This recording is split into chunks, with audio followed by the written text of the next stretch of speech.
പ്രിയപ്പെട്ട കൂട്ടുകാരെ, ഞാൻ നാരായണൻ VK. എഴുത്തച്ഛൻ്റെ ജന്മം കൊണ്ട് ധന്യമായ പുണ്യസ്ഥലമാണ് തുഞ്ചൻപറമ്പ്. തുഞ്ചൻപറമ്പിനെക്കുറിച്ചും എഴുത്തച്ഛനെക്കുറിച്ചും നിരവധി കഥകൾ പ്രാചീനകാലം മുതലേ പ്രചാരത്തിലുണ്ട്. എഴുത്തച്ഛനെക്കുറിച്ചുള്ള ഒരു കഥയാണ് ഞാനിന്ന് നിങ്ങളോട് പറയുന്നത്. തുഞ്ചൻപറമ്പിൻ്റെ സമീപത്തുള്ള ഒരു തീയ സമുദായത്തിൽപ്പെട്ട കുടുംബാംഗങ്ങൾ താമസിച്ചിരുന്ന ഭവനമാണ് വയ്യാട്ട് വീട്. വയ്യാട്ടെ കാരണവർ സ്വന്തമായി ആയോധന മുറകൾ അഭ്യസിപ്പിക്കുന്ന കളരിയും മറ്റ് ശിഷ്യന്മാരുമുള്ള ഒരു കരുത്തുറ്റ പോരാളിയായിരുന്നു. വെട്ടത്ത് രാജാവിൻ്റെ നായർ പടയാളികളെ ആയോധന കലകൾ അഭ്യസിപ്പിച്ചിരുന്നതും അവർക്ക് വേണ്ട നിർദ്ദേശങ്ങൾ കൊടുത്തിരുന്നതും വെട്ടത്ത് വീട്ടിലെ കാരണവരായിരുന്നു. അതുകൊണ്ട് രാജപ്രീതി വേണ്ടുവോളം അദ്ദേഹത്തിനുണ്ടായിരുന്നു. തുഞ്ചത്തെഴുത്തച്ഛനും വെട്ടത്ത് വീട്ടിലെ ഒരു നിത്യ സന്ദർശകനായിരുന്നു. വെട്ടത്ത് വയ്യാട്ട് വീട്ടിലെ കാരണവരിൽ നിന്നാണ് എഴുത്തച്ഛനും മന്ത്രസിദ്ധികൾ സ്വായത്തമാക്കിയത്. എഴുത്തച്ഛന് വയ്യാട്ട് വീടുമായുള്ള ബന്ധം തുടർന്നുകൊണ്ടേയിരുന്നു. ആയിടെ ഒരു സംഭവമുണ്ടായി. വെട്ടത്ത് രാജാവ് എഴുത്തച്ഛനെ തൻ്റെ രാജധാനിയിലേക്ക് ക്ഷണിച്ചു വരുത്തി. എഴുത്തച്ഛൻ സന്തോഷത്തോടു കൂടി വെട്ടത്ത് രാജധാനിയിലേക്ക് യാത്രയായി. രാജധാനിയിലെത്തിയ എഴുത്തച്ഛനെ രാജാവ് വേണ്ടതുപോലെ സൽക്കരിച്ചു. തുഞ്ചൻപറമ്പിലെ കളരിയെക്കുറിച്ചും അവിടെ വിദ്യ നുകരുന്ന പാവപ്പെട്ട കുട്ടികളെക്കുറിച്ചും രാജാവ് എഴുത്തച്ഛനോട് പല കാര്യങ്ങളും ചോദിച്ച് മനസ്സിലാക്കി. സാഹിത്യ സംബന്ധമായ കാര്യങ്ങളും എഴുത്തച്ഛനോട് രാജാവ് സമ്മതിച്ചു. അങ്ങനെ എഴുത്തച്ഛന് രാജാവ് വിശിഷ്ടമായൊരു പട്ട് സമ്മാനിച്ചു. രാജാവിനോട് സമ്മതം വാങ്ങി എഴുത്തച്ഛൻ തുഞ്ചത്തേക്ക് തിരിച്ചു. ഊടുവഴികളും വയൽവരമ്പുകളും താണ്ടി രാജാവ് തന്ന പട്ട് മുറുകെ പിടിച്ച് സന്തോഷത്തോടെ എഴുത്തച്ഛൻ വേഗം നടന്നു. ഒടുവിൽ വയ്യാട്ട് വീട്ടിൻ്റെ താഴെ എത്തിയപ്പോൾ എഴുത്തച്ഛൻ തീരുമാനിച്ചു, ഈ പട്ട് എൻ്റെ ഗുരുസ്ഥാനീയനായ കാരണവരെ കാണിക്കണം എന്ന് അദ്ദേഹം തീരുമാനിച്ചു. അങ്ങനെ എഴുത്തച്ഛൻ വയ്യാട്ട് വീട്ടിലെത്തി. കാരണവരോട് അന്ന് രാവിലെ ഉണ്ടായ സംഭവങ്ങൾ എഴുത്തച്ഛൻ വിശദീകരിച്ചു.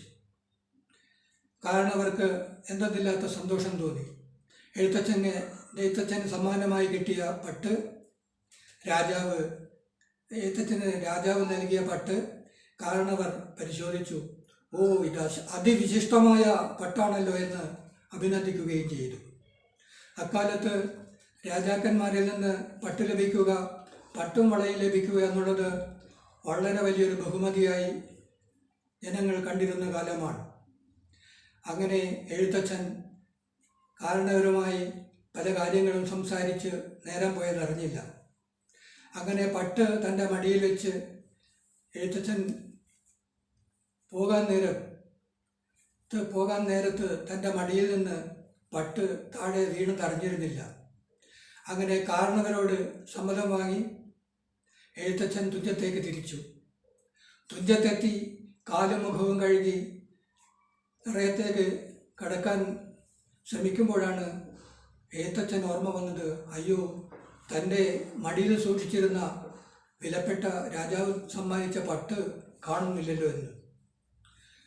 ഉടനെ ആലോചിച്ചു, താൻ വയ്യാട്ട് വീട്ടിൽ നിന്ന് എടുക്കാൻ മറന്നതാണോ? അങ്ങനെ എഴുത്തച്ഛൻ വേഗം തന്നെ വയ്യാട്ട് വീട്ടിലേക്ക് പോയി. അവിടെ എത്തി കാരണവരോട് പറഞ്ഞു, ഗുരു, എനിക്ക് രാജാവ് സമ്മാനിച്ച പട്ട് ഞാനിവിടെ വെച്ച് മറന്നുപോയി. അതാണ് ഞാൻ വേഗം തിരിച്ചു വന്നതെന്ന് പറഞ്ഞു. അപ്പോൾ കാരണവർ പറഞ്ഞു, ഞാൻ പട്ട് പരിശോധിച്ച് ഉടൻ തന്നെ എഴുത്തച്ഛൻ്റെ കയ്യിൽ തന്നതാണല്ലോ, ഇവിടെയൊന്നും പട്ട് കാണുന്നില്ലല്ലോ എന്ന് പറഞ്ഞു.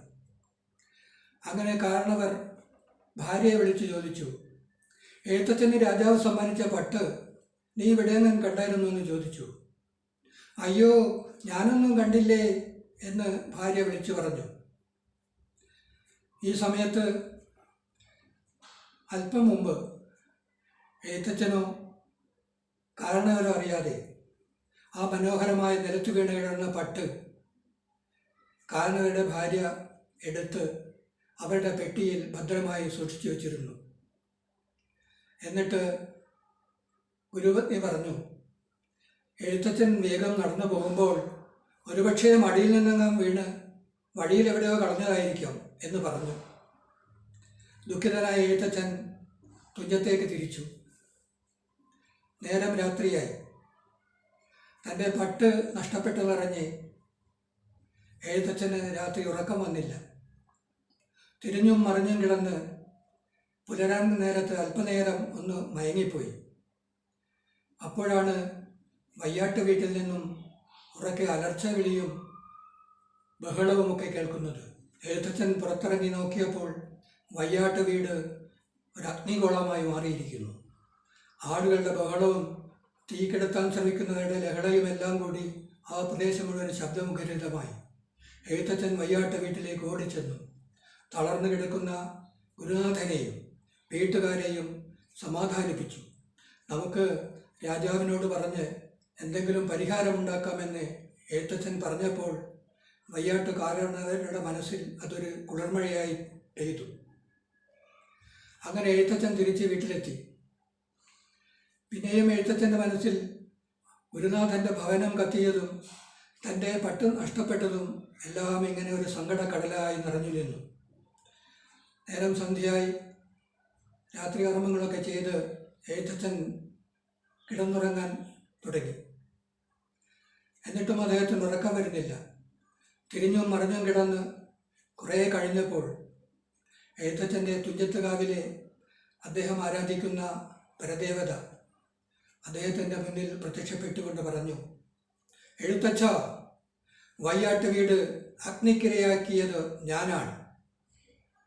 രാജാവ് എഴുത്തച്ഛന് തന്ന പട്ട് ആ കുടലയായ സ്ത്രീ ആരും കാണാതെ മോഷ്ടിച്ച് അവരുടെ പെട്ടിയിൽ വെച്ചു. എഴുത്തച്ഛൻ തിരികെ ചെന്ന് ചോദിച്ചിട്ടും ആ പട്ട് തിരികെ തന്നില്ല. അത് എനിക്ക് വല്ലാത്ത കോപമുണ്ടാക്കി.